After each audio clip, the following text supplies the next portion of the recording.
அறியாமையை அகற்றும் ஆண்டவர் என்ற தலைப்பிலே இந்த நாளிலே நாம் வேத பாட வகுப்பிலே நாம் கலந்து கொண்டிருக்கிறோம். அறியாமை என்பது ஒரு இருள்.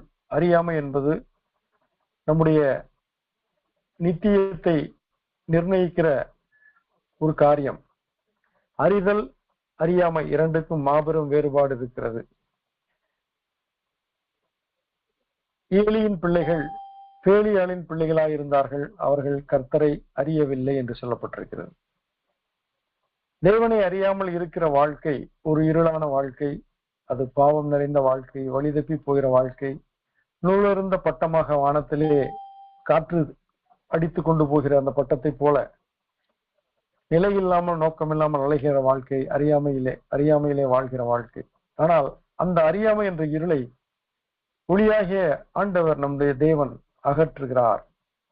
அறியாமையினாலே அநேகர் நித்தியத்தை நரகத்திலே கழிக்கப் போகிறார்கள் என்பதை ஆண்டவர் அறிந்துதான் தன்னை ஜனங்கள் அறிந்து கொள்ளும்படி அவர் மாம்சத்திலே வெளிப்பட்டார். ஆவியிலே அவர் எடுத்துக் கொள்ளப்பட்டார். அவர் இன்றைக்கு நம் நடுவிலே இந்த அறியாமை என்ற இருளை அகற்றும் ஆண்டவராக வெளிப்படுகிறார்.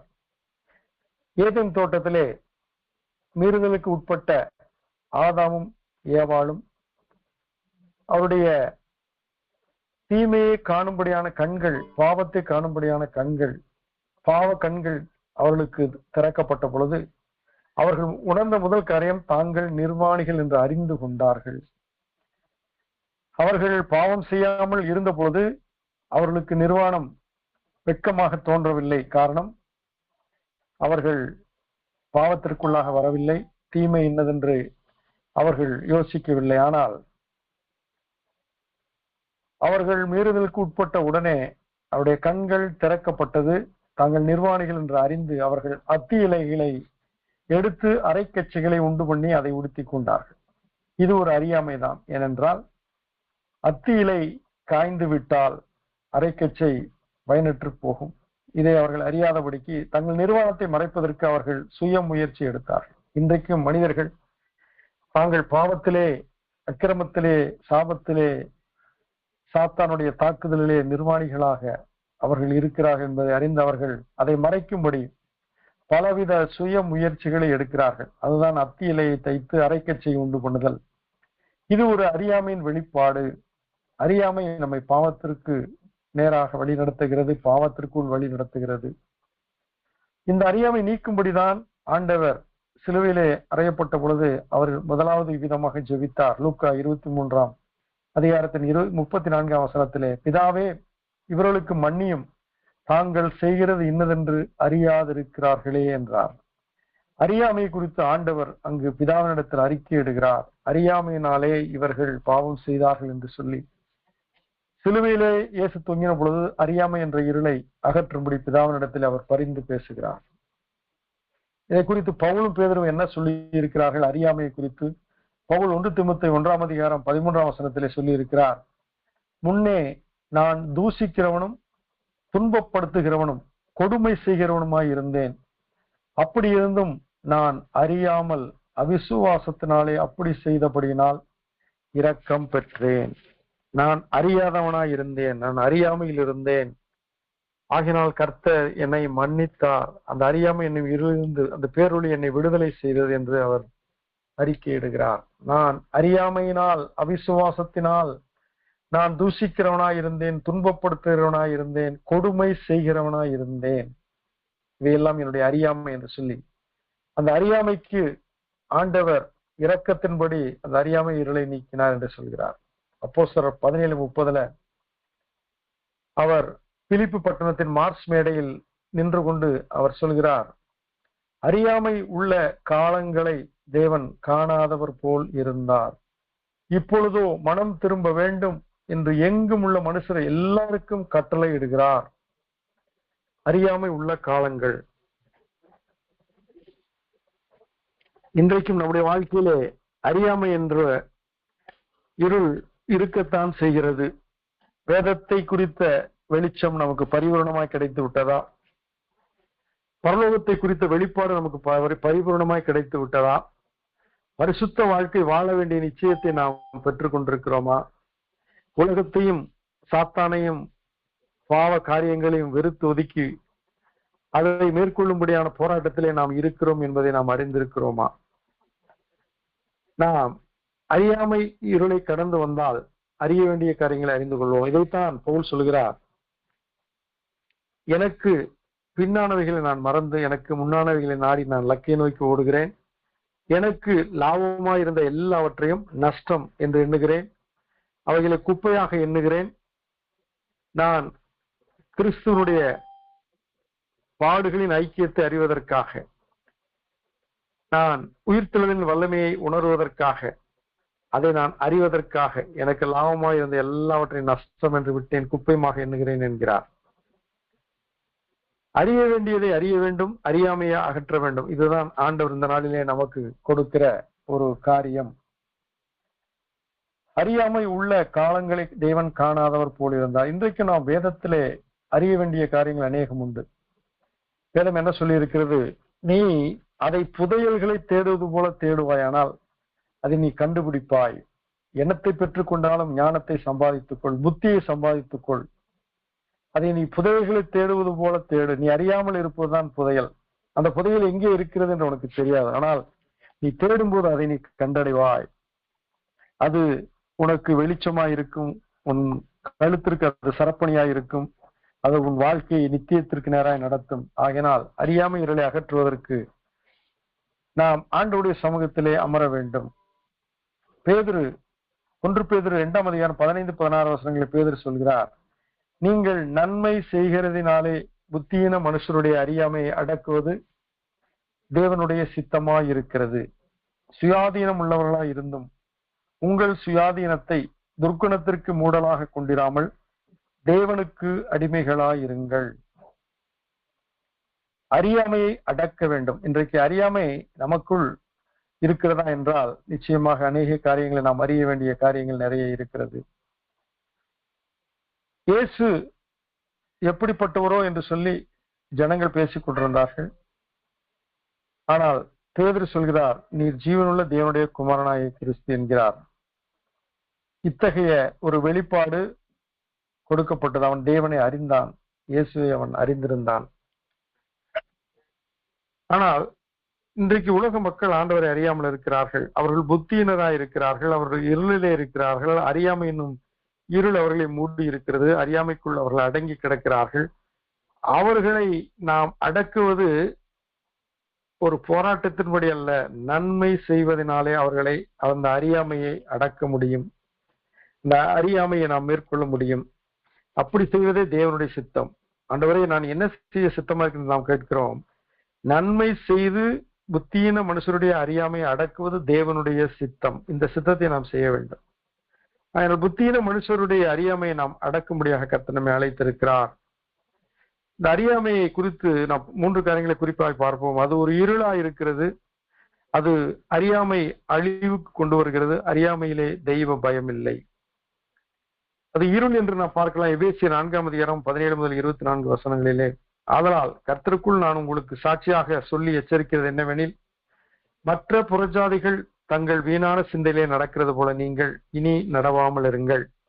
அவள் புத்தியில் அந்தகாரப்பட்டு தங்கள் இருதய கடினத்தினால் தங்களில் இருக்கும் அறியாமையினாலே தேவனுடைய ஜீவனுக்கு அந்நியராய் இருந்து உணர்வில்லாதவர்களாய் சகலவித அசுத்தங்களையும் ஆவலோடே நடப்பிக்கும்படி தங்களை காம விகாரத்திற்கு ஒப்பு கொடுத்திருக்கிறார்கள். நீங்களோ இவ்விதமாய் கிறிஸ்துவை கற்றுக்கொள்ளவில்லை. இயேசுவினிடத்துள்ள சத்தியத்தின்படியே நீங்கள் அவரிடத்தில் கேட்டு அறிந்து அறியாமை நீங்கி அவரால் போதிக்கப்பட்டீர்களே.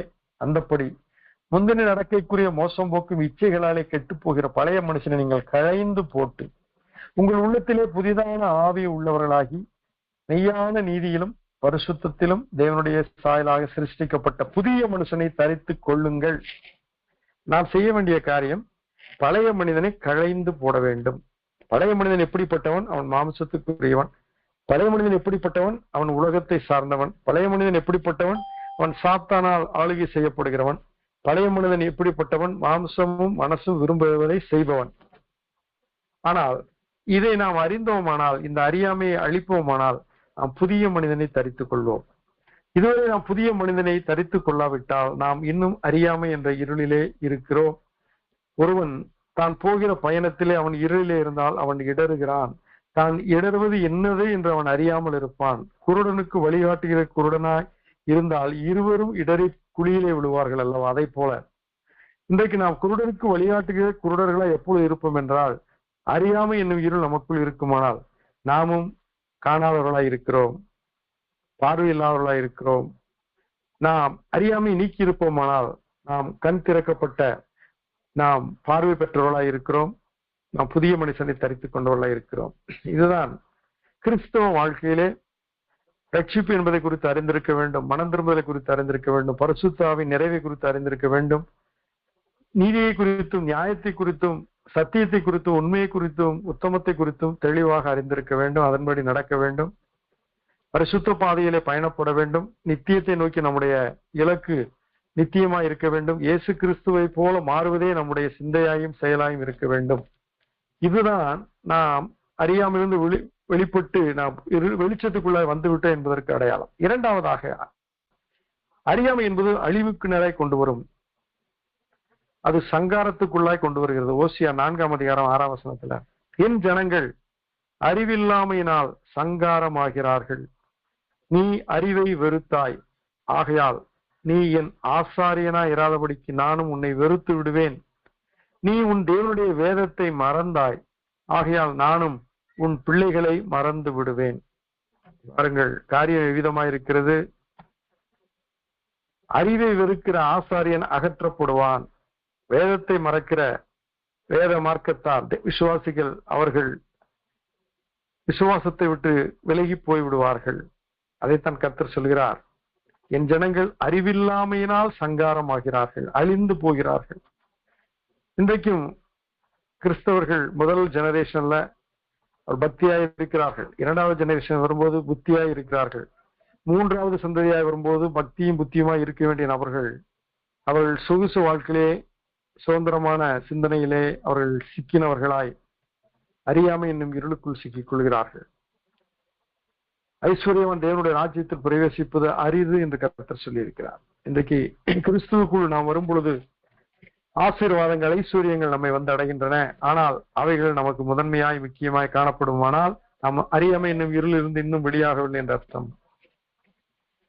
இயேசு கிறிஸ்து சொன்னார், தன் ஜீவனுக்கு உண்டான யாவற்றையும் வெறுத்து விடாவிட்டால் அவன் எனக்கு சீஷனாய் இருக்க மாட்டான் என்று சொன்னார்.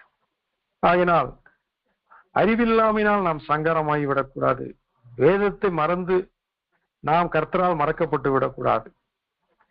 ஆகினால் வேதத்தை அனுதினமும் நேசிப்பதும் வாசிப்பதும் யோசிப்பதும் அத்தியாசிப்பதும் நம்முடைய கடமையாய் இருக்கிறது. நாம் வேதத்தை புத்தகமாய் அதை நாம் வைத்து இஸ்ராவை போல அதை கை கொள்ளும்போது நாம் ஆசீர்வதிக்கப்படுவோம். மூன்றாவதாக, அறியாமையிலே தெய்வ பயம் இல்லை. யாத்திராகமம் 5:1 மோசேயும் ஆரோனும் பார்வோனிடத்தில் போய், இஸ்ரவேலின் தேவனாகிய கர்த்தர் வனாந்தரத்திலே எனக்கு பண்டிகை கொண்டாடும்படி என் ஜனங்களை போக விட வேண்டும் என்று சொல்லுகிறார் என்றார்கள். கர்த்தராகிய தேவன் சொன்ன வார்த்தையை பார்வோனுக்கு மோசேயும் ஆரோனும் போய் அறிவிக்கிறார்கள். அதற்கு பார்வோன் சொல்கிறான், நான் இஸ்ரவேலை போக விட கர்த்தரின் வார்த்தையை கேட்கிறதற்கு அவர் யார்? ஹூ இஸ் ஹீன்னு கேட்கிறான்.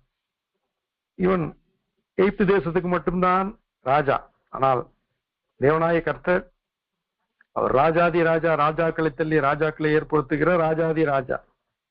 அந்த ராஜாதி ராஜாவுடைய வார்த்தையை கேட்பதற்கு இந்த எகிப்து தேசத்துக்கு மட்டுமே ராஜாவா இருக்கிற அந்த பார்வோன் மறுக்கிறான். அவன் சொல்கிறான், நான் கர்த்தரை அறியேன், நான் இஸ்ரவேலை போக விடுவதில்லை என்கிறான். நான் கர்த்தரை அறியேன். ஒரு மிகப்பெரிய அறியாமை என்னும் இருளிலே பார்வோன் இருக்கிறான். அன்றைக்கு நாகரிகத்திலும் செல்வ செழிப்பிலும் மிக சிறந்து விளங்கிய ஒரு நாடு எகிப்து தேசம். அதன் ராஜா சொல்கிறான், நான் கர்த்தரை அறியேன், அவரை பற்றி எனக்கு தெரியாது என்று அவன் தன்னுடைய அறியாமையை அறிக்கையிடுகிறான். சங்கீதம் 36:1 தாவீது சொல்கிறான், துன்மார்க்கனுடைய துரோக பேச்சு என் உள்ளத்திற்கு தெரியும், அவன் கண்களுக்கு முன் தெய்வ பயம் இல்லை. கர்த்தரை அறியாதவர்கள் தெய்வ பயத்திலே நிலை நிற்க மாட்டார்கள். ஊசா உடன்படிக்கைப்பட்டி அந்த மாடுகள் மிரண்ட பொழுது வண்டியிலே ஆடின உடனே அவன் அதை எட்டி பார்த்தான் என்று சொல்லப்பட்டிருக்கிறது. அதை அவன் தைரியமாக தொட்டு அதை உள்ள என்ன இருக்கு என்று பார்க்க முயற்சித்தான். அதனுடைய கர்த்தர் அவனை அடித்தார் என்று சொல்லப்பட்டு தெய்வ பயம் இல்லாத வாழ்க்கை. இன்னைக்கு ஆசாரியன் தன்னை சுத்திகரித்துக் கொண்டவனாக மகா பரிசுத்த ஸ்தலத்திலே பிரவேசிக்க வேண்டும். அவனுடைய சுத்திகரிப்பு சரியில்லை என்றால், அவனுக்கு தெய்வ பயம் இல்லை என்றால், அவன் மகா பரிசுத்த ஸ்தலத்திலே ஜீவனற்று போவான். ஆகினால்தான் அவன் இடுப்பிலே மணிகளை கட்டி அவன் உயிரோடு இருக்கிறானா இல்லையா என்பதை குறித்து வெளியே கயிறுகளை பிடித்து அவனை உள்ளே அனுப்புவார்கள். அந்த மணி ஓசை கேட்கும் பொழுது அவன் உயிரோடு இருக்கிறான் என்ற அர்த்தம். மணி ஓசை கேட்காவிட்டால், நிசப்தமாய் இருந்தால் அங்கு அவன் கர்த்தரால் அடிக்கப்பட்டு விட்டான். தெய்வ பயம் இல்லாமல் அவன் பிரவேசித்தபடினால் தேவ சமூகத்திலே அவன் ஜீவனை இழந்தான் என்று சொல்லி அறிந்து அவனை மரித்தவனாக அந்த கயிறை வைத்து இழுத்து வெளியே கொண்டு வருவார்கள் என்று பார்க்கிறோம். காரியம் என்ன? தெய்வ பயம், கர்த்தருக்கு பயப்படுகிற பயம். ஆண்டவர் அதைத்தான் சொல்கிறார், மாடு தன் முன்னனை அறிகிறது, கழுதை தன் எஜமானனை அறிகிறது, என் ஜனங்களை என்னை குறித்து அறியாமல் இருக்கிறார்கள் என்று வருந்துகிறார். கண்களுக்கு முன் தெய்வ பயம் இருக்காது, அறியாமல் இருக்கிறவர்களுக்கு தெய்வ பயம் இருக்கு. அன்றைக்கு இயேசு கிறிஸ்துவை குறித்து, அவரே உலகின் ரட்சகர், அவரே மீட்பர், அவரே பாவத்தின் பரிகார் என்று நாம் அறிக்கையிடுகிறோம். ஆனால் ஜனங்கள் அதை ஏற்றுக்கொள்கிறார்களா? காரணம், அவர்களுக்குள் தெய்வ பயம் இல்லை. அவர்கள் கிறிஸ்துவை குறித்து அற்பமா எண்ணுகிறார்கள். இதைத்தான் ரோமருக்கு எழுதிய நிருபத்திலே பவுல் சொல்லுகிறார். ரோமர் 3ஆம் அதிகாரம் 16 முதல் 18 வசனங்களிலே, நாசமும் நிர்பந்தமும் அவர்கள் வழிகளில் இருக்கிறது, சமாதான வழியை அவர்கள் அறியாதிருக்கிறார்கள், அவர்கள் கண்களுக்கு முன்பாக தெய்வ பயம் இல்லை என்று எழுதியிருக்கிறது. இது அறியாமையின் விளைவு. அறியாமையில் இருக்கிறவர்கள் அறியாமல் இருக்கிறார்கள், ஆண்டவரை அறியவில்லை. ஆகையினால் அறியாமை என்பது ஒரு இருள். அறியாமை அழிவுக்கு நேராக கொண்டு போய் விடுகிறது. அறியாமை தெய்வ பயத்தை எடுத்து போட்டு விடுகிறது. இந்த அறியாமை அகற்றுவதற்கு செய்ய வேண்டிய காரியங்கள், முதலாவது நாம் கர்த்தரை நோக்கி விண்ணப்பம் செய்ய வேண்டும்.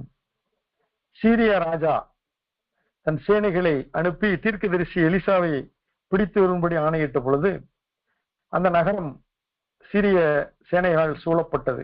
இதை கண்டு எலிசாவின் வேலைக்காரன் எலிசாவிடம் பதறுகிறான். இந்த எலிசாவின் வேலைக்காரன் கேயாசி அல்ல.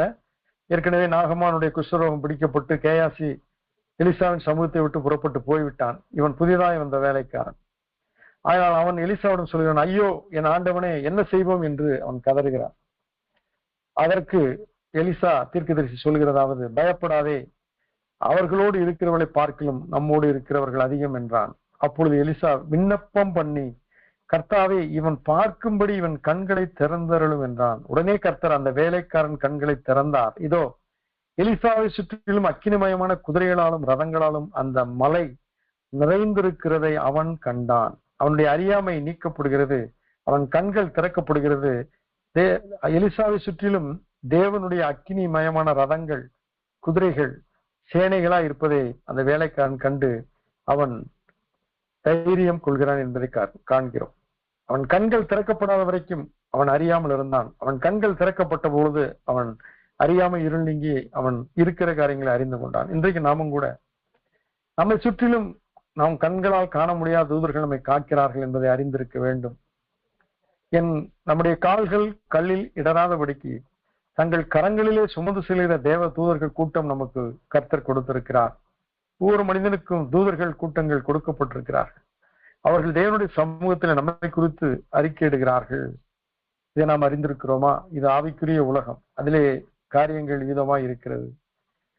ஆகையால் அந்த பூமியிலே வாழ்கிற நாம் தேவன் நமக்கு வைத்திருக்கிற நன்மைகளை அறிய வேண்டும், பாதுகாப்பை அறிய வேண்டும், பராமரிப்பை அறிய வேண்டும். கர்த்தருடைய சமூகத்தில் எப்பொழுதும் எதற்காக ஸ்தோத்திரம் உடையவர்களாய் இருக்க வேண்டும்.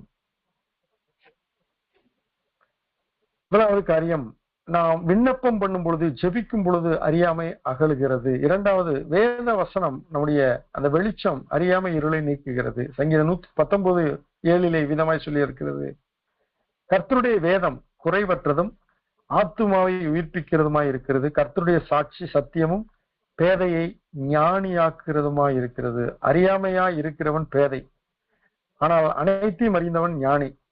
அந்த பேதையை ஞானியாக்குவது வேத வசனம், கர்த்தருடைய வார்த்தை, திருவார்த்தை. சங்கீதம் 119:18 சொல்கிறது, அந்த ஜெபம் இவ்விதமாய் தாவீது ஜெபிக்கிறான். உமது வேதத்தில் உள்ள அதிசயங்களை நான் பார்க்கும்படிக்கு, அறியும்படிக்கு என் கண்களை திறந்தருளும் என்று ஜெபிக்கிறான். ஆகையினால் வேத வசனத்தின் வழியாக நாம் வெளிச்சம் பெறுகிறோம், அறியாமை நீக்கப்படுகிறது. நாம் இந்த வேத சத்தியங்களை அறியும்படி நாம் ஜெபிக்க வேண்டும். அறியாமை நீங்கும்படியாக நாம் ஜெபிக்க வேண்டும். மூன்றாவதாக, தேவனுடைய பிரசன்னம் நம்மை சந்திக்க வேண்டும். அப்பொழுது நாம் அறியாமையிலிருந்து நாம் விடுதலை பெறுவோம். என்கவுண்டர் வித் காட் என்பார்கள். தேவனை சந்திக்கிற ஒரு காரியம். அவர் நம்மை சந்திப்பார், நாமும் அவரை சந்திக்க வேண்டும். இரண்டுமே நடக்க வேண்டும். அதிகாலையில் என்னை தேடுவது என்னை கண்டடைவார்கள் என்று ஞானம் தன்னை குறித்து சொல்கிறது. அந்த ஞானம் இயேசு கிறிஸ்து என்று நாம் அறிந்திருக்கிறோம். காலமே தேவனை தேடு என்று நாம் பார்க்கிறோம். தேவனை நாம் சந்திக்க நாம் ஆயத்தப்பட வேண்டும். கர்த்தர் மோசையை பார்த்து சொன்னார், நீ அதிகாலமே எழுந்து கொடுமுடியிலே வந்து என் சமூகத்தில் வந்து நில் என்றார். அவன் அதிகாலமே எழுந்து கிட்டத்தட்ட 3 மணிக்காவது அவன் எழுந்து பயணப்பட்டு அவன் கொடுமுடிக்கு போய் சேர்ந்தான் என்று பார்க்கிறோம். யோசுவா அதிகாலமே எழுந்தான். இயேசு அதிகாலமே எழுந்து இருட்டோடைய வனாந்தரமான இடத்துக்கு போய் அங்கு ஜெபம் பண்ணினான் என்று பார்க்கிறோம். அதிகாலமே எழும் பழக்கம் நமக்கு இருக்குமானால் அறியாமை நம்மை விட்டு அகன்று போகும். யாக்கோபு பெத்தேலில் கர்த்தரால் சொப்பனத்தின் வாயிலாக சந்திக்கப்பட்டான். ஆதியாகமம் 28:16 அதை பார்க்கிறோம். யாக்கோபு நித்திரை தெளிந்து விழித்த போது, நீயாகவே கர்த்தர் இந்த ஸ்தலத்தில் இருக்கிறார், நான் இதை அறியாதிருந்தேன் என்றான். கர்த்தர் அவனை சந்தித்தார். அறியாமை அவனை விட்டு அகன்றது. அவன் கர்த்தரை முதலாவது அவன் அறிகிறான். இப்பொழுதுதான் தேவ சமூகத்தை அவன் உணர்கிறான். இதுவரை அவன் சேஷ்ட புத்திர பாகத்தை அபகரிப்பவனாக, ஈசாக்கு தகப்பனாய் ஈசாக்கிடத்திலே பொய் சொல்லி ஆசீர்வாதங்களை சுதந்திரிப்பவனாக இருந்தான். ஆனால் இப்பொழுதோ கர்த்தரை அறிகிறான். அவன் அறியாமை என்னும் நிலையிலிருந்து அகற்றப்படுவதற்கு காரணம் கர்த்தர் அவனை சொப்பனத்திலே சந்தித்தார். தேவ பிரசன்னம், தேவ சமூகம் நம்மை அறியாமலிருந்து விடுதலை செய்கிறது. பவுல் தமஸ்குவுக்கு போகையில் திருச்சபை பாழ்படுத்தும்படி அங்க இருக்கிற சகோதர சகோதரியை கைது செய்யும்படி அவன் போன பொழுது பேரொளி அவனை சந்தித்தது. அப்போஸ்தலர் 9:56 உடனே அவன் கீழே விழுந்தான். அவன் கேட்கிறான், ஆண்டவரே நீர் யார் என்று அவன் கேட்கிறான். நீ துன்பப்படுத்துகிற இயேசு நானே என்று அந்த ஒளியிலே இருந்து சத்தம் வருகிறது. அப்போ அவன் சொல்லுகிறான், ஆண்டவரே நான் என்ன செய்ய சித்தமாய் இருக்கிறேன் என்றான். இதுவரை அறியாமை என்னும் இருளிலே அவன் திருச்சபையை பாழ்படுத்திக் கொண்டிருந்தான். கர்த்தர் அவனை சந்தித்த உடனே அவனுடைய வாழ்க்கை முழு டிரான்ஸ்பர்மேஷனாக வருகிறது, மாற்றம் பெறுகிறது. இதைத்தான் நாம் பார்க்கிறோம். அறியாமை அகலும் பொழுது அகக்கண்கள் திறக்கப்படுகிறது. யோவான் 4:1-3 இந்த யோவான் 4 ஒரு பகுதியை நாம் வாசித்து நிறைவு செய்வோம். சமாரிய பெண் எவ்விதமாக அவர் அறியாமல் இருந்தால், எவ்விதமாக அவளுடைய அறியாமை கர்த்தர் நீக்கினார். அறியாமை அகற்றும் ஆண்டவர் இந்த சமாரிய பெண்ணிடத்திலே எவ்விதமாக அறியாமை நீக்கினார் என்பதை குறித்து நாம் சுருக்கமாக பார்த்து நிறைவு செய்வோம். யோவான் 4:1-3 இயேசு யோவானை பார்க்கிலும் அதிகம் பேரை சீசராக்கி ஞான ஸ்நானம் கொடுக்கிறார் என்று பரிசேயர் கேள்விப்பட்டதை அறிந்து யூதேயாவை விட்டு மறுபடியும் கலிலேயாவுக்கு போனார். இயேசு தாமே ஞான ஸ்நானம் கொடுக்கவில்லை, அவருடைய சீஷர்கள் கொடுத்தார்கள். இயேசு ஞானஸ்நானம் கொடுத்தார் என்று ஏற்கனவே முன்பு குறிக்கப்பட்டது 3ஆம் அதிகாரத்திலே. அவர் கொடுத்தார் என்றால் அவருடைய சீஷர்கள் கொடுத்ததுதான் அவர் கொடுத்தார் என்று அங்கு காட்டப்பட்டது. ஆனால் இங்கு தெளிவாக மறுபடியும் விளக்கம் கொடுக்க வேண்டியிருக்கிறது. இயேசு தாமே ஞானஸ்நானம் கொடுக்கவில்லை, அவருடைய சீஷர்கள் கொடுத்தார்கள். இவ்விதமாக அவர் ஞானஸ்நானம் கொடுக்கிறார் என்பதை யோவானை பார்க்க அதிக பேரை ஞானஸ்நானம் இயேசு கிறிஸ்து கொடுக்கிறார் என்று பரிசேயர் கேள்விப்பட்டதுடனே அவர் யூதேயாவை விட்டு கலிலேயாவுக்கு புறப்பட்டு போகிறார். ஆனால் 4ஆம் வசனத்துல அவர் சமாரியா நாட்டின் வழியாய் போக வேண்டி இருந்தபடியால், ஏன் அவர் சமாரியா நாட்டின் வழியாய் போக வேண்டி இருந்தது? It is a divine appointment. தேவன் அறியாமையை நீக்கும்படி அவர் காரியங்களை, நேரங்களை, சமயங்களை, இடங்களை நிர்ணயிக்கிறார், நபர்களை நிர்ணயிக்கிறார். இன்றைக்கே ரட்சணையினால், இன்றைக்கே அனுக்கிரக காலம் என்பதை நாம் அறிந்திருக்கிறோம். இந்த அறியாமை நீக்குவதற்கு இன்றைக்குத்தான் ரட்சணையினால், இன்றைக்குத்தான் அனுக்கிரக காலம். நாளைக்கு என்று தயவு செய்து நாம் எண்ணவே கூடாது. நாளை நமதல்ல, இன்றுதான் நமது. எக்காலம் கர்த்தருடையது, இன்றுதான் நம்முடைய காரியம். நேற்றைய நாளை நாம் திருப்ப முடியாது, நாளை நாம் சந்திப்போமா என்பது உறுதியாய் சொல்ல முடியாது. ஆனால் இன்றைய நாள் இன்றைய நமக்கு கொடுக்கப்பட்டிருக்கிறது. அதைத்தான் வேதம் சொல்கிறது இன்றைக்கே ரட்சணை நாள், இன்றைக்கே அனுக்கிரக காலம். இதை நாம் அறிந்திருப்போமானால் இயேசு கிறிஸ்து சமாரிய பெண்ணை எவ்விதமாக சந்தித்தார் என்பதை வைத்து ஆத்தும ஆதாய பணியிலே நம்மையும் ஈடுபடுத்திக் கொள்வதற்கு இது ஒரு நல்ல பாடம். அவர் சமாரிய நாட்டின் வழியாய் போக வேண்டியிருந்தது. பொதுவாக சமாரியர்கள் யூதர்களுக்கு அருவருப்பானவர்கள். எப்படி எகிப்தில மேய்ப்பர்கள் எகிப்திற்கு அருவருப்பானவர்கள், அதை போல யூதேயா கலிலேயா பகுதிகளிலே யூதர்களுக்கு சமாரியர்கள் அருவருப்பானவர்கள். சமாரியர்கள் என்ற வார்த்தையை கூட அவர் வாயில் உச்சரிக்க மாட்டார்கள். அந்த அளவுக்கு அவர்களை குறித்து ஒரு அருவருப்பான நபர்கள், புறக்கணிக்கப்பட்ட நபர்கள். அவர்கள் யூதேயா கலிலேயாவுக்கு இடையே போக வேண்டியிருந்தால் பெரேயா வழியாக அவர் சுற்றி போவார்கள். யோர்தானை கடந்து சுற்றுப்புறமா போவார்களே, சமாரியாவின் வழியாக போக மாட்டார்கள். ஆனால் ஆண்டவராய் இயேசு கிறிஸ்து அவர் யூதர்களுடைய எல்லாவித தாறுமாறான கலாச்சாரங்களையும் பிடிவாதமான விதிகளையும் அவர் உடைத்தெறிந்தார். இங்கு அவர் சமாரியாவின் வழியாய் போகிறார். காரணம், அங்கு அறியாமை என்ற இருளிலே கிடைக்கிற ஒரு சகோதரி சமாரிய பெண்ணை சந்தித்து அவளை வெளிச்சத்துக்குள் கொண்டு வர அவர் சித்தம் கொண்டார். இதைத்தான் நாம் பார்க்கிறோம். இயேசு படைவில் ஏறி கதிரை நாட்டிலே போய் லேகியோன் பிசாசை துரத்தினார். ஜனங்கள் பன்றிகள் எல்லாம் செத்து போயிட்டு என்று அறிந்து தங்கள் எல்லை விட்டு போகும்படி வேண்டிக் கொள்ள தொடங்கின உடனே அவர் திரும்பவும் அதே இடத்திற்கு திரும்பி வருகிறார். ஆனால் ஒரு மனிதனை அவர் சந்திக்கும்படி, விடுதலை செய்யும்படி, அந்த லேகியோன் பிசாசுகளை, திரளான பிசாசுகளை துரத்தும்படி அவர் புறப்பட்டு போனார் என்று பார்க்கிறோம். அதே போலத்தான் இங்கு ஒரு பெண்ணை சந்திக்கும்படியாக அவர் சமாரியா நாட்டின் வழியாக வருகிறார். அந்த பெண்ணின் வழியாக அந்த கிராமம் முழுவதும் சந்திக்கப்பட்டது என்பதை நாம் பின்னால் பார்ப்போம்.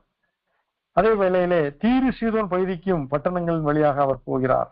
கிட்டத்தட்ட ஒரு 5 நாள் 6 நாள் பயணப்பட்டு அவர் நாசரியத்திலிருந்து கப்பர்நகமிலிருந்து அவர் புறப்பட்டு தீரு சீதோன் கடற்கரை பட்டணங்களின் வழியாய் போய் அங்கு கானானிய ஸ்திரீயின் மகளை பிசாசின் பிடியிலிருந்து விடுதலை செய்தார் என்பதை நாம் அறிகிறோம். தனிநபர்களை சந்திப்பதற்கு கர்த்தர் பயணம் செய்தார். இன்றைக்கு திரள் கூட்ட செய்தி கூட்டங்கள், திரள் கூட்ட திருச்சபைகள் என்றெல்லாம் நாம் பெரிய அளவிற்காக பார்க்கிறோம். ஆனால் வேதத்திலே தனிநபர்களை குறித்து கர்த்தர் அக்கறையுடையவராயிருந்தார். தனிநபர்களை அவர் தேடி சென்றார். தனிநபர்கள் ஆதாயம் செய்யப்பட வேண்டும் என்று கர்த்தர் எதிர்பார்க்கிறார். திரள் கூட்டம் வருவது ஒரு புறம் சரிதான். ஆனால் அதே வேளையிலே தனிநபர்கள் சந்திக்கப்படும் போது அவர்கள் திரள் கூட்டங்களை கொண்டு வருகிறார்கள் என்பதை நாம் அறிகிறோம். 4:5 யாக்கோபு தன் குமாரனாகி யோசேப்புக்கு கொடுத்த நிலத்துக்கு அருகே இருந்த சமாரியாவில் உள்ள சீகார் எனப்பட்ட ஊருக்கு இயேசு வருகிறார். கிட்டத்தட்ட எருசலேமிலிருந்து அவர் சீகார் எனப்பட்ட ஊருக்கு வந்த பொழுது 100 முதல் 120 கிலோமீட்டர் தூரம் அவர் பயணம் செய்து வருகிறார். கிட்டத்தட்ட மதுரைக்கும் திருச்சிக்கும் உள்ள தூரம். அவ்வளவு தூரமாக அவர் நடந்து பயணப்பட்டு வருகிறார். 6ஆம் வசனம் விதமாக சொல்கிறது, அங்கே யாக்கோபுடைய கிணறு இருந்தது. இயேசு பிரயாணத்தினால் இழைப்படைந்தவராய் அந்த கிணற்றின் அருகே உட்கார்ந்தார். அப்பொழுது ஏறக்குறைய 6ஆம் மணி வேளையாக இருந்தது. யூதர்கள் அனுசரிக்கிற இந்த 6ஆம் மணி வேலை, 9ஆம் மணி வேலை, 3ஆம் மணி வேலை, 5ஆம் மணி வேலை என்றெல்லாம் பார்க்கிறோமே, அவைகளை குறித்து நாம் அறிய வேண்டும். 1ஆம் மணி என்பது காலை 6 மணியை குறிக்கும். 2ஆம் மணி என்பது 7 முதல் 8 மணி, அந்த 1 மணி நேரங்களை குறிக்கும். 3ஆம் மணி என்பது காலை 9 மணியை குறிக்கும்.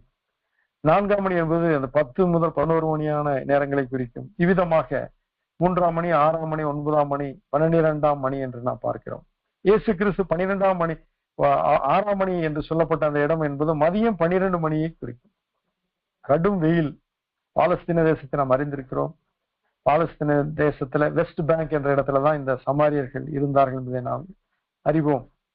அங்கு கடுமையான வெயில் இருக்கும். அந்த கடுமையான வெயிலின் காரியத்திலே அவர் அந்த கிணற்று அருகே உட்கார்ந்தார். அந்த கிணறு யாக்கோபு கிடையே கிணறு. அந்த கிணற்று அருகே யோசேப்புக்கு யாக்கோபு கொடுத்த நிலம் இருந்தது. அங்கே அவர் உட்கார்ந்தார். 7ஆம் வசனம் விதமா சொல்லுகிறது, அவருடைய சீஷர்கள் போஜன பதார்த்தங்களை கொள்ளும்படி ஊருக்குள்ளே போயிருந்தார்கள். இயேசு கிறிஸ்து அவர்கள் தனியை விட்டு 12 பேரும் போஜனம் வாங்குவதற்கு போய்விட்டார்கள். அப்பொழுது சமாரிய நாட்டாளாகிய ஒரு ஸ்திரீ தண்ணீர் மொள்ள வந்தாள். இயேசு அவளை நோக்கி, தாகத்துக்கு தா என்றார். சிருஷ்டிப்பின் முன்பாக நாம் என்ன பார்க்கிறோம்? ஆவியானவர் ஜலத்தின் மேல் அசைவாடி கொண்டிருந்தார். அதே தேவன் இங்கு அற்புதமாக மனிதனாய் வந்து அவருக்கு பசி உண்டாயிற்று, அவருக்கு தாகம் உண்டாயிற்று, அவருக்கு விசனம் உண்டாயிற்று, அவர் சினம் கொண்டவரானார், சவுக்கு உண்டு பண்ணி ஆலயத்தை சுத்திகரித்தார் என்பதெல்லாம் நாம் பார்த்திருக்கிறோம். இங்கு அவருக்கு தாகம் இருந்தது. சிலுவையிலே ஆண்டவர் சொன்ன 5ஆம் வார்த்தை தாகமா இருக்கிறேன். அந்த வார்த்தைக்கு இந்த பகுதியை சொல்லாதவர்கள் யாரும் இருக்க முடியாது. தாகத்துக்கு தா என்றார். அந்த பெண்ணிடத்திலே இவள்தான் ஆண்டவர் தான் முதலாவது உரையை தொடங்குகிறார். இன்றைக்கும் கூட சமாரிய ஸ்திரியை போல இருக்கிற ஜனங்களுக்கு, அறியாமையிலே இருக்கிற ஜனங்களுக்கு முதலாவது காரியத்தை தொடங்க வேண்டியது நாம் தான். ஆண்டவர் சொன்னார், நீங்கள் புறப்பட்டு போங்கள், சகல ஜாதிகளையும் சீசராக்கி நான் உங்களுக்கு போதித்தவைகளை அவர்களுக்கு கற்றுக் கொடுங்கள் என்கிறார். அதனால் காரியங்கள் என்ன? எல்லாரும் என்னிடத்தில் வர வேண்டும், நான் காத்திருப்பேன் என்று அல்ல. நாம் ஜெபிக்க வேண்டும், அதே வேளையில் நாம் புறப்பட்டு போக வேண்டும். தேவன் தம்முடைய ஒரே பேரான குமாரனை அனுப்பினார். அவர் புறப்பட்டு வந்தார். பிதா குமாரனை அனுப்பினார், குமாரன் போய் பரிசுத்த ஆவியை அனுப்பினார். இந்த அனுப்பப்படுதல் என்பது அவசியமான ஒன்று. அதனால் நாம் முதலாவது அனுப்பப்பட்டவர்களாக ஆண்டவரை அறிவிப்பவர்களாக இருக்க வேண்டும். அப்பொழுதுதான் அறியாமையை நாம் அகற்ற முடியும். இங்கு ஆண்டவர் தாகத்துக்கு தா என்று சொன்ன உடனே காரியம் என்ன நடக்கிறது? 9ஆம் வசனத்துல, யூதர்கள் சமாரியர்களுடனே சம்பந்தம் கலவாதவர்கள் ஆனபடியால் சமாரிய ஸ்திரீ இயேசுவை நோக்கி, நீர் யூதனாய் இருக்க சமாரிய ஸ்திரீயாகி என்னிடத்தில் தாகத்துக்கு தா என்று எப்படி கேட்கலாம் என்றார். இதே கேள்விதான் இன்றைக்கு இந்திய தேசத்துல நீங்களும் நானும் கேட்கிறோம். என்ன சொல்கிறார்கள்? நீங்கள் கிறிஸ்தவர்களாக இருக்கும் பொழுது இந்துக்களாக எங்களிடத்திலே, முஸ்லிம்களாக எங்களிடத்திலே, பௌத்தர்களாக எங்களிடத்திலே, சமணர்களாக எங்களிடத்திலே ஏன் இயேசுவை அறிவிக்கிறீர்கள் என்பார்கள். அதே கேள்விதான் இங்கு வருகிறது. நீர் யூதனாய் இருக்க சமாரிய ஸ்திரீயாகி என்னிடத்தில் தாகத்துக்கு தா என்று எப்படி கேட்கலாம் என்று. காரியம் என்ன? சமாரியர்களுக்கும் யூதர்களை குறித்து நாம் சிறிது அறிந்து கொள்ள வேண்டியது அவசியம். சவுல் ராஜா 12 கோத்திரங்களுக்கு ராஜாவானான். பின்பு தாவீது 12 கோத்திரங்களுக்கு ராஜாவானான். அதற்கு பின்பு சாலமோன் 12 கோத்திரங்களுக்கு ராஜாவானான்.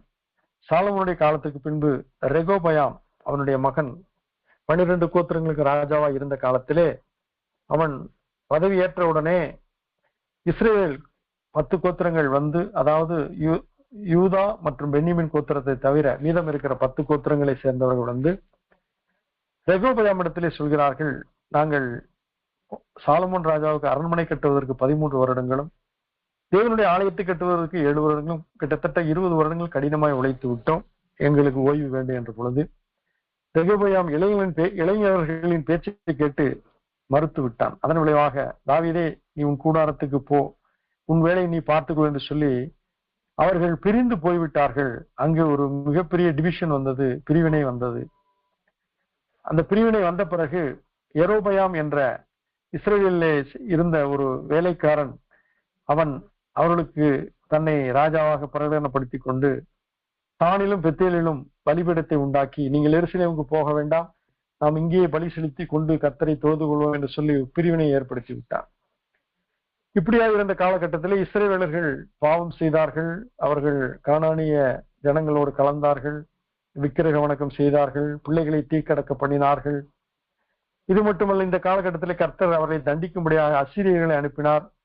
பாபிலோனிலிருந்தும் இன்னும் பல பாபிலோன் அருகில் இருந்த பட்டணங்களிலிருந்து வந்த அசீரியர்கள் அங்கிருந்தவர்களை சிறைப்பிடித்துக் கொண்டு அடிமையாய் போய் அங்கு பாபிலோன் தேசங்களிலே அவர்கள் நதியோரங்களிலே வேலைக்காரர்களாக அடிமைகளாக குடியமர்த்தினார்கள். அதே வேளையிலே சமாரியா தேசத்திலே விடப்பட்ட இடங்களை நிரப்பும்படியாக பாபிலோனிலிருந்து அந்த ராஜா அவன் அநேகரை அனுப்பி அங்கு குடியமர்த்தினான் என்று பார்க்கிறான். இதன் விளைவாக குடியமர்த்தப்பட்ட அசீரியர்களோடு ஏற்கனவே விடப்பட்டிருந்த அங்கிருந்த இஸ்ரவேலர்கள் சம்பந்தம் கலந்தார்கள்.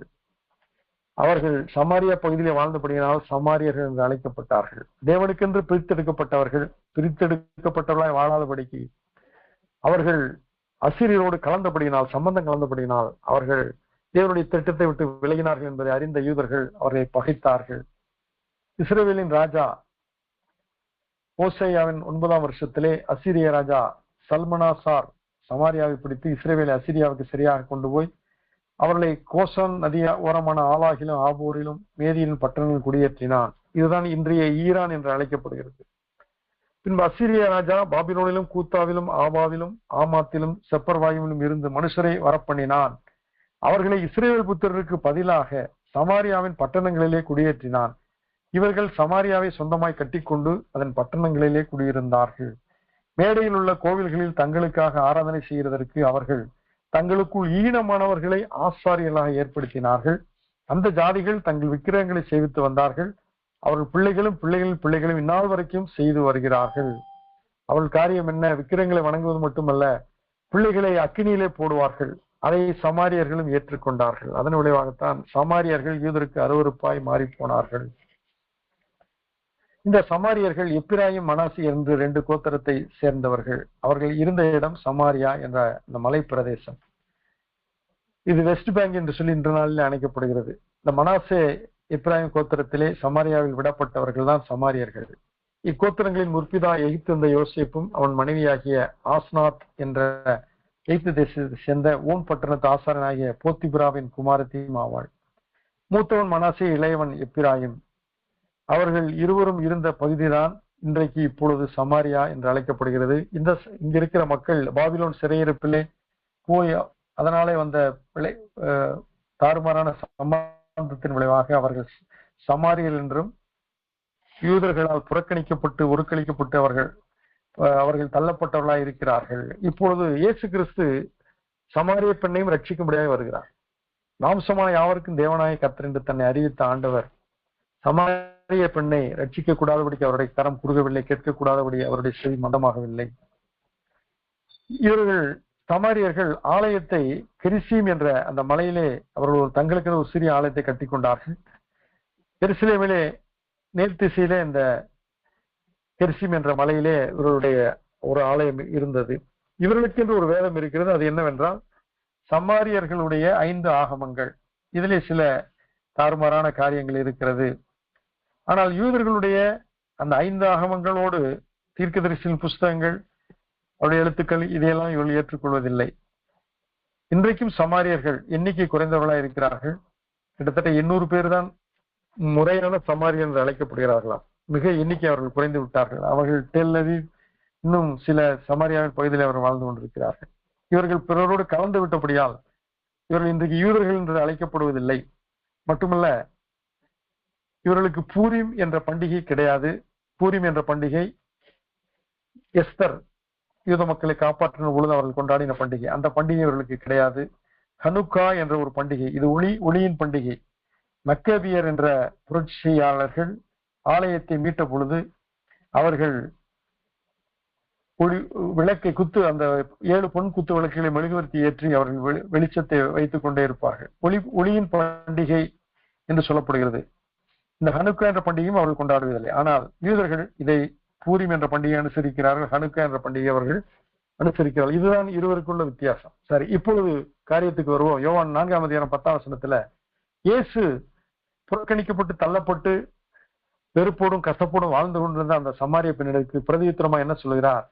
நீ தேவனுடைய ஈவையும் தாகத்துக்கு தா என்று உன்னிடத்தில் கேட்கிறவர் இன்னார் என்பதையும் அறிந்திருந்தாயானால் நீயே அவரிடத்தில் கேட்டிருப்பாய், அவர் உனக்கு ஜீவ தண்ணீரை கொடுத்திருப்பார் என்று. இங்க பிரச்சனை என்ன? இயேசு கிறிஸ்து யார் என்பதை அவள் அறியாமல் இருந்தால், அறியாமை என்னும் இருள் பேரொளியாகி இயேசுவை காணக்கூடாதபடி அவருடைய கண்களை குருடாக்கி இருந்தது. வேதத்தில் என்ன வாசிக்கிறோம்? ஆண்டவரை அறிந்தவர்கள் அவர்கள் வெளிச்சம் பெற்றார்கள், சுகம் பெற்றார்கள். மத்தேயு 9ஆம் அதிகாரம் 20-22 வசனங்கள்ல 12 வருட பெரும்பாடு உள்ள ஸ்திரீ இயேசுவின் வஸ்திரத்தின் ஓரத்தை தொட்டாலா நான் சுஸ்தமா என்று எண்ணி அவளுக்கு பின்னாக வந்த வஸ்திரத்தின் ஓரத்தை தொட்டால் இயேசு திரும்பி அவளை பார்த்து, மகளே திடன் கொள், உன் விசுவாசம் உன்னை ரட்சித்தது என்றார். அந்நேரம் முதல் அந்த ஸ்திரீ சுஸ்தமானாள். இது எப்படி நடந்தது? அவள் கர்த்தரை அறிந்திருந்தாள். அவள் அறியாமை என்னும் இருளிலே இல்லை. அவர் வஸ்திரத்தின் ஓரத்தை தொட்டால் நான் சுஸ்தமாவேன். இன்றைக்கு நீங்களும் நானும் கூட விசுவாசத்திலே கர்த்தரை தொட முடியும். இயேசு கேட்கிறார், என்னை தொட்டது யார்? என்னிடத்திலிருந்து வல்லமை புறப்பட்டது என்கிறார். காரியம் என்ன? விசுவாசத்தினாலே நாம் கர்த்தரை தொட முடியும். விசுவாசத்தினாலே அவருடைய சமூகத்தை நாம் அனுபவிக்க முடியும். இருதயத்தில் சுத்தமுள்ள தேவனை தரிசிப்பார் என்று சொல்லப்பட்டிருக்கிறது. ஆகினால் அவரை அறியும் பொழுது நமக்கு அற்புதங்கள் நடக்கின்றன. அவரை அறியாமல் இருக்கும் பொழுது நாம் அற்புதத்தை அறியாதிருக்கிறோம். ஏசாயா 55:1 விதமாய் சொல்லப்பட்டிருக்கிறது, தாகமாய் இருக்கிறவர்களே நீங்கள் எல்லாரும் தண்ணீர்கள் அன்றைக்கு வாருங்கள், பணமில்லாதவர்களை நீங்கள் வந்து வாங்கி சாப்பிடுங்கள், நீங்கள் வந்து பணமுமின்றி விலையுமின்றி திராட்சரசம் பாலும் கொள்ளுங்கள். ஏசாயா 12:3 நீங்கள் ரட்சிப்பின் ஊற்றுகளிலிருந்து மகிழ்ச்சியோட தண்ணீர் மொண்டு கொள்வீர்கள்.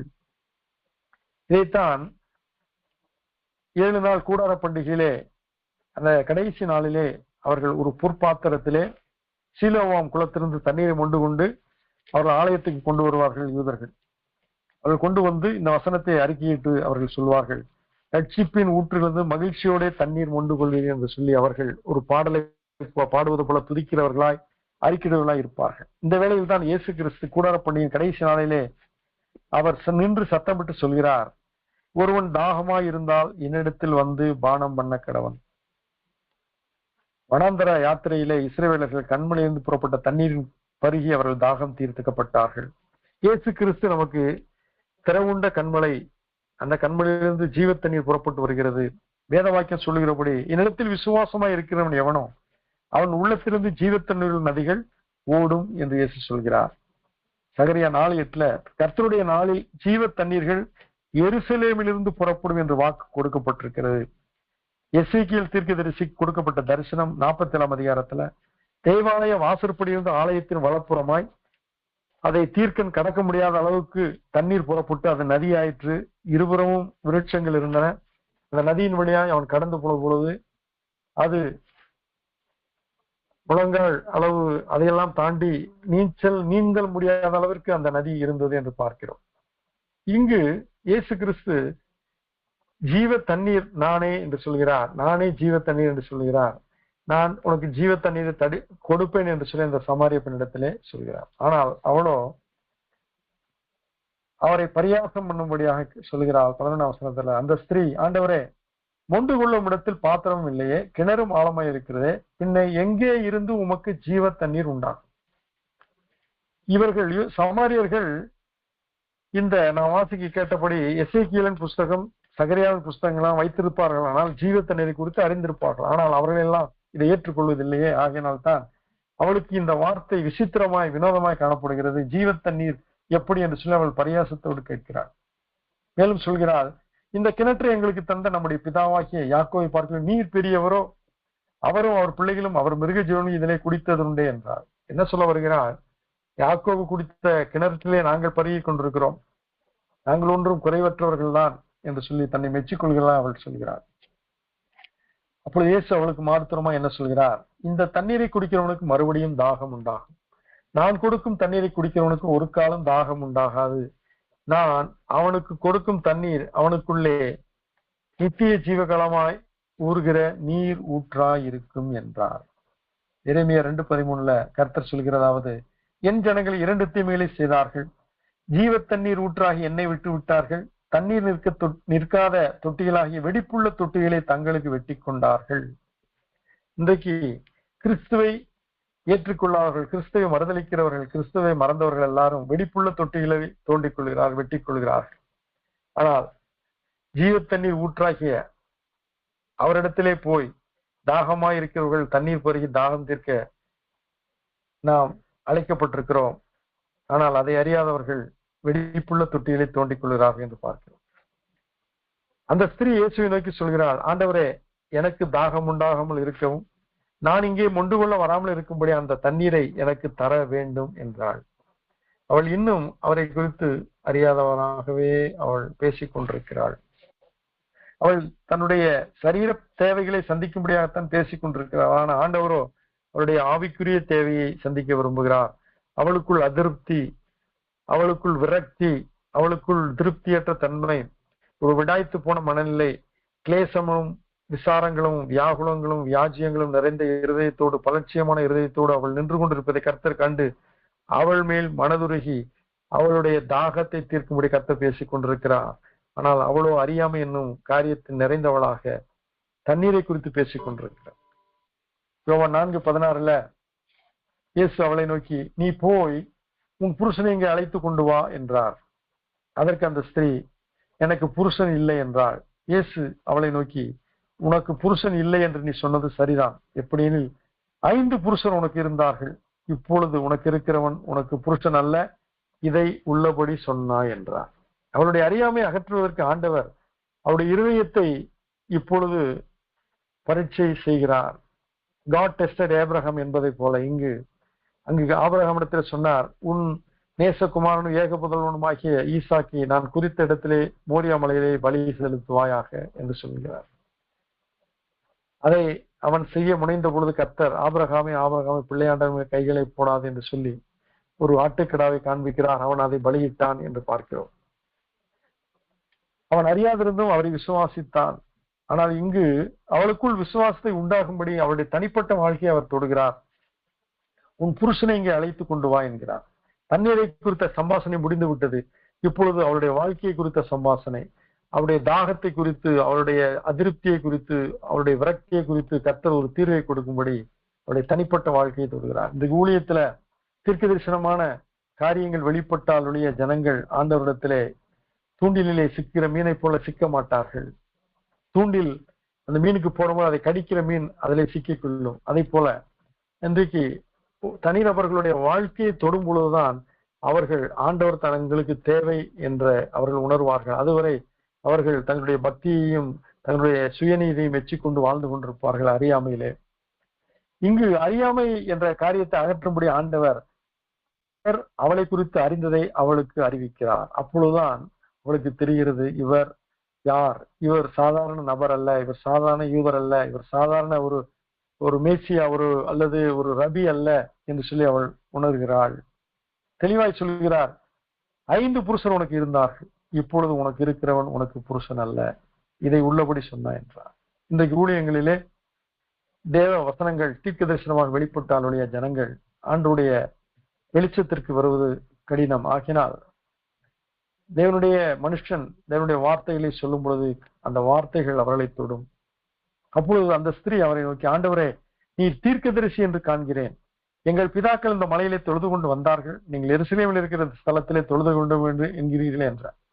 இவள் அவரை விட்டு மறைத்துக் கொள்ளும்படியாய் அவள் ஆவிக்குரிய ஒரு ரிலிஜியஸ் ஆக்டிவிட்டியை கையில் எடுக்கிறார். இதுவரை அவள் சமுதாயத்திலே அன்றாட தேவையை குறித்து பேசிக் கொண்டிருந்தவள் இப்பொழுது ஆவிக்குரிய காரியத்தை அறிந்தவளை போல காட்டிக்கொள்ள விரும்புகிறார். இன்றைக்கு அநேகர் தங்களை ஆவிக்குரியவர்களாக ரிலிஜியஸ் பீப்புளாக காட்டிக்கொள்கிறார்களே ஒழிய அவர்கள் அறியாமை என்னும் இருளிலே இடறுகிறார்கள் என்பதை அறிகிறோம். இங்கு பார்க்கிறோம், அவள் சொல்கிறாள், நீர் ஒரு தீர்க்கதரிசி, நாங்கள் தொழுது கொள்கிறோம், நீங்கள் எருசலேமில் தொழுது கொள்கிறீர்கள் என்று சொல்லி ஒரு ஆவிக்குரிய நபரை போல அவள் தன்னை காட்டிக்கொள்ள விரும்புகிறார். ஆனால் 21ஆம் வசனத்துல இயேசு சொல்கிறார், ஸ்திரீயே, நான் சொல்லுகிறதை நம்பு, நீங்கள் இந்த மலையிலும் எருசலேம் மாத்திரமல்ல எங்கும் பிதாவை தொழுது கொள்ளும் காலம் வருகிறது. நீங்கள் அறியாததை தொழுது கொள்கிறீர்கள், நாங்கள் அறிந்திருக்கிறதை தொழுது கொள்கிறோம், ஏனென்றால் ரட்சிப்பு யூதர்கள் வழியாய் வருகிறது. இப்பொழுது ரட்சிப்பை குறித்து ஆண்டவர் பேசுகிறார். அவருடைய தனிப்பட்ட வாழ்க்கை அது அதிருப்தியான வாழ்க்கை, பாவம் நிறைந்த வாழ்க்கை, ஒழுங்கினமான வாழ்க்கை, அது சிதைந்து போன வாழ்க்கை. அதை ஆண்டவர் காட்டி, உன் வாழ்க்கையை சீர்படுத்த நான் வந்திருக்கிறேன், உன் வேதனையை நீக்க வந்திருக்கிறேன், உன் அதிருப்தியை நீக்கி உனக்கு திருப்தியை சமாதானத்தை கொடுக்க வந்திருக்கிறேன், ஏனென்றால் ரட்சிப்பு யூதர்கள் வழியாய் வருகிறது என்று சொல்லி இப்பொழுது யூதர்கள் என்று ஆரம்பித்த அந்த நிலைக்கு அந்த ஸ்திரீயை கொண்டு வந்து கர்த்தர் நிறுத்துகிறார். மேலும் சொல்கிறார், உண்மையாய் தொழுது கொள்கிறவர்கள் அவை ஆவியோடும் உண்மையோடும் தொழுது கொள்ளும் காலம் வரும், அது இப்பொழுதே வந்திருக்கிறது. தம்மை தொழுது கொள்கிறவர்கள் இப்படிப்பட்டவர்களாய் இருக்கும்படி பிதாவானவர் விரும்புகிறார். தேவன் ஆவியாய் இருக்கிறார். அவரை தொழுது கொள்கிறவர்கள் ஆவியோடும் உண்மையோடும் அவரை தொழுது கொள்ள வேண்டும் என்றார். தொழுது கொள்ளுதலை பற்றி அவள் பேசுகிறாள். எவ்விதமாய் தொழுது கொள்ள வேண்டும், எப்படி தொழுது கொள்ள வேண்டும் என்று சொல்லி அருமையான ஒரு விளக்கத்தை அவளுக்கு ஆண்டவர் அறிவிக்கிறார். இப்பொழுது தண்ணீர் குறித்த சம்பாஷணை முடிந்தது, தொழுகை குறித்த சம்பாஷணை முடிந்தது. பின்பு அதை தாண்டி அவள் கேட்கிறாள், அந்த ஸ்திரீ அவரை நோக்கி, கிறிஸ்து எனப்படுகிற மேசியா வருகிறார் என்று அறிவேன். அறியாமையிலிருந்து அறிவுக்குள்ளாய் அவள் கடந்து வருகிறாள். அவர் வரும்போது எல்லாவற்றையும் நமக்கு அறிவிப்பார் என்றாள். எனக்கும் தெரியும், நானும் அறிந்திருக்கிறேன், மேசியா என்ற கிறிஸ்து வருவார் என்று சொல்லி ஒரு அற்புதமான ஒரு விசுவாச அறிக்கையை அவள் அங்கு சொல்ல காண்கிறோம். இதுவரைக்கும் மேலாக கிடந்த குப்பைகளை அகற்றுகிறார் ஆண்டவர். இன்னும் கீழாக சென்று அவள் மனக்கிடக்கிலே கிறிஸ்து என்ற வார்த்தை அறிவிக்கப்படுகிறது. கிறிஸ்து என்றால் அபிஷேகம் பண்ணப்பட்டவர் என்று பொருள், நியமிக்கப்பட்டவர், அப்பாயிண்டட் என்று பொருள். அவள் சொல்கிறாள், கிறிஸ்து என்னப்படுகிற மேசியா வருகிறார் என்று அறிவேன், அவர் வரும்போது எல்லாவற்றையும் நமக்கு அறிவிப்பார் என்றார். இதுதான் கிறிஸ்துதான் அவளுக்கு தீர்வு என்பதை அவள் வாயிலே அறிக்கையிடும்படியாக கர்த்தர் செய்கிறார். அதற்கு இயேசு, உன்னுடனே பேசுகிற நானே அவர் என்றார். இவ்வளவு அற்புதமான காரியம் பாருங்க. உன்னுடனே பேசுகிற நானே அந்த கிறிஸ்து, அந்த மேசியா என்கிறார். சீஷரிடத்திலே சொல்கிறார், நான் மேசியா என்று கிறிஸ்து என்று யாருக்கும் அறிவிக்க வேண்டாம் என்று சொல்கிறார். இங்கு தனிமையிலே ஒரு பெண்ணிடத்திலே நீ தேடுகிற, நீ எதிர்பார்த்து கொண்டிருக்கிற அந்த கிறிஸ்து, அந்த மேசியா நான் தான் என்று சொல்லி அவர் சொல்வதான காரணம் என்ன? அவளை அதிகமாய் நேசிக்கிறார். அவள் அவருடைய மகள். அவள் பரிதபிக்கப்படத்தக்க விதத்திலே அறியாமையிலே வாழ்ந்து கொண்டிருக்கிறார். அவளை வெளிச்சத்தின் பிள்ளைகளால் மாற்ற வேண்டும். அவளை அறிவுக்குள்ளாக, தேவனை அறிகிற அறிவுக்குள்ளாய் கொண்டு வர வேண்டும். ஒன்றான மெய்தேவனாகி உண்மையும் நீர் அனுப்பினவராகி இயேசுவும் அறிவதே நித்திய ஜீவன் என்றபடி அந்த நித்திய ஜீவனை அவளுக்கு கொடுக்கும்படியாக, அந்த ஜீவ தண்ணீர் ஊற்றிலே அவளை நடத்தும்படியாக கர்த்தர் இங்கு செயல்படுகிறார். வேதம் சங்கீதம் 23 என்ன வாசிக்கிறோம்? அவர் புல்லுள்ள இடங்களில் மேய்த்து அமர்ந்த தண்ணீர்கள் அடியில் கொண்டு போய் விடுகிறார், அவரின் ஆத்துமாவை தேற்றுகிறார். இந்த சங்கீதம் 23 வாழ்க்கையிலே நிலைவரப்பட வேண்டும் என்பதற்காகத்தான் கிறிஸ்து தன்னை வெளிப்படுத்துகிறார் என்று பார்க்கிறோம். அப்பொழுது சீடர்கள் வருகிறார்கள். அவர்கள் என்ன பார்க்கிறார்கள்? இயேசு அவளுடைய பேசுகிறாரா, ஏதோ தேடிக்கொண்டிருக்கிறா, முகமுகமாய் பேசாதபடிக்கு, கண்ணோடு கண் நோக்கி பேசாதபடிக்கு கீழே எதை தேடுவது போல பேசிக் கொண்டிருக்கிறார் என்று அறிந்து அவர்கள் ஆண்டவரிடத்திலே பேசினபோது அவர் மாறுத்தரமாக பேசுகிறார். பின்பு மறுபடியும் அந்த ஸ்திரீனிடத்திலே அவள் என்ன செய்கிறாள்? நான் செய்த எல்லாவற்றையும் அவர் சொன்னார் என்று சொல்லி, அவள் வந்து பாருங்கள் என்று சொல்லி அந்த குடத்தை அவள் வைத்து விட்டு போய் ஊருக்குள்ளே போய் ஜனங்களை நோக்கி, நான் செய்த எல்லாவற்றையும் ஒரு மனுஷன் எனக்கு சொன்னார், அவரை வந்து பாருங்கள், அவர் கிறிஸ்துதானோ என்றாள். அப்பொழுது அவர்கள் ஊரிலிருந்து புறப்பட்டு அவரிடத்தில் வந்தார்கள். என்ன காண்கிறோம்? ஒரு பெண் தேவனால் தொடப்படும் பொழுது அவள் அறிவுக்குள்ளாய் வருகிறாள். கிறிஸ்துவை அறிகிற அறிவிலே அவள் வருகிறாள். நித்திய வாழ்க்கைக்கு தகுதியுள்ளவராய் மாற்றப்படுகிறாள். இப்பொழுது அவளுடைய பேச்சை கேட்டு அந்த ஊரில் இருக்கிறவர்கள் எல்லாம் புறப்பட்டு அவரிடத்திலே வருகிறார்கள். இதுதான் ஒரு பாவி மனம் திரும்பின பொழுது அவன் பரிசுத்தவானாய் மாற்றப்படுகிறான். அவர்கள் கிறிஸ்துவை அறிவிக்கும் பொழுது அந்த ஊர் மக்கள் செவி கொடுக்கிறார்கள், உலகத்தில் இருக்கிறவர்கள் செவி கொடுக்கிறார்கள். இதுதான் நம்முடைய வாழ்க்கையில நடக்கிறது. நாம் குருடனாய் இருந்தோம், இப்பொழுது காண்கிறோம். நாம் பாவிகளா இருந்தோம், இப்பொழுது பரிசுத்தமாக்கப்பட்டிருக்கிறோம். நாம் அநீதியுள்ளவர்களா இருந்தோம், இப்பொழுது நீதிமங்களாய் மாற்றப்பட்டிருக்கிறோம். மகிமை இல்லாதவர்களா இருந்தோம், இப்போ மகிமைக்குரியவர்களா இருக்கிறோம். நாம் கிறிஸ்துவை அறிவிக்கும் பொழுது ஜனங்கள் செவி கொடுப்பார்கள். அதைத்தான் இங்கு பார்க்கிறோம். கிறிஸ்துவை முகமுகமாய் பார்த்த அந்த பெண், கிறிஸ்துவோடு சம்பாஷணை செய்த அந்த பெண், அவருடைய இருதயம் இப்பொழுது மாற்றப்பட்டு விட்டது. அவருடைய இருதயத்திலே ஜீவ தண்ணீர் ஊற்றப்பட்டு விட்டது. காய்ந்து வெடித்ததுமான அந்த நிலமானது இப்பொழுது அருள்மலையால் நிரப்பப்பட்டு அது வனாந்தரம் வயல்வெளியாக வெட்டாந்தரை நீர் தடாகமாக மாறும் என்பது போல அவருடைய இருதயம் ரட்சிப்புக்குள்ளாக வந்து விட்டது. இப்பொழுது அவள் ரட்சிக்கப்பட்டவளாய் புறப்பட்டு போய் அவள் சொல்கிறாள். அவளுடைய பேச்சை கேட்டு ஜனங்கள் அநேகர் வருகிறார்கள். அது மட்டுமல்ல, 39ஆம் வசனத்துல நான் செய்த எல்லாவற்றையும் எனக்கு சொன்னார் என்று சாட்சி சொன்ன அந்த ஸ்திரீனுடைய வார்த்தை நிமித்தம் அந்த ஊரில் உள்ள சமாரியில் அநேகர் அவர் மேல் விசுவாசம் உள்ளவர்கள் ஆனார்கள். இன்றைக்கு நீங்களும் நானும் இந்த பூமியிலே இயேசு கிறிஸ்துவை அறிவிக்கும் பொழுது அநேகர் விசுவாசத்துக்குள் கடந்து வருவார்கள். எப்படி தகுதியில்லாத ஒரு பெண் இயேசு கிறிஸ்துவை சந்தித்த பொழுது தகுதியுள்ளவர்களாய் மாற்றப்பட்டாலும் அதை போல கிறிஸ்துவை சந்திக்கும் பொழுது நீங்களும் நானும் தகுதியுள்ளவர்களாய், பரிசுத்தவான்களாய், தேவனுடைய நாமத்தை அறிவிக்கிற தூதர்களாய் மாற்றப்படுகிறோம், ஊழியக்காரர்களாக நிர்ணயிக்கப்படுகிறோம். அவள் சொன்ன வார்த்தை நிமித்தம், சாட்சி நிமித்தம் அநேகர் அவர் மேல் விசுவாசம் உள்ளவர்களானாக. இதுதான் ஆண்டவர் நம்மிடத்தில் எதிர்பார்க்கிற காரியம். நாம் அறிந்தோம், அவரை அறிவிப்போம், அப்பொழுது அறியாமை அகலும். சமாரியர் அவரிடத்திலே வந்து தங்களிடத்திலே தங்க வேண்டும் என்று அவரை வேண்டிக் கொண்டார்கள். அவர் 2 நாள் அங்கே தங்கினார்.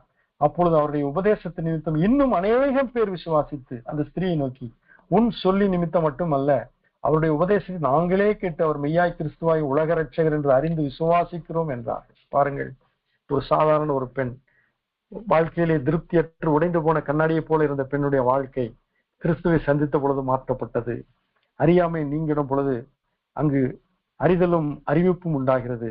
ஆண்டவர் அறியாமை நீக்கி அவர் அகமகிழ செய்கிறார். கர்த்தருடைய நாமத்திற்கு மகிமை உண்டாகட்டும். இதே போல நாம் ஆண்டவரை அறிவோம், அறிவிப்போம், உலகத்தின் அறியாமை நீக்குவோம். கர்த்தர் நம்மோடு இருந்து காரியங்களை செய்வார். இத்துடன் வேத பாடம் நிறைவுற்றது.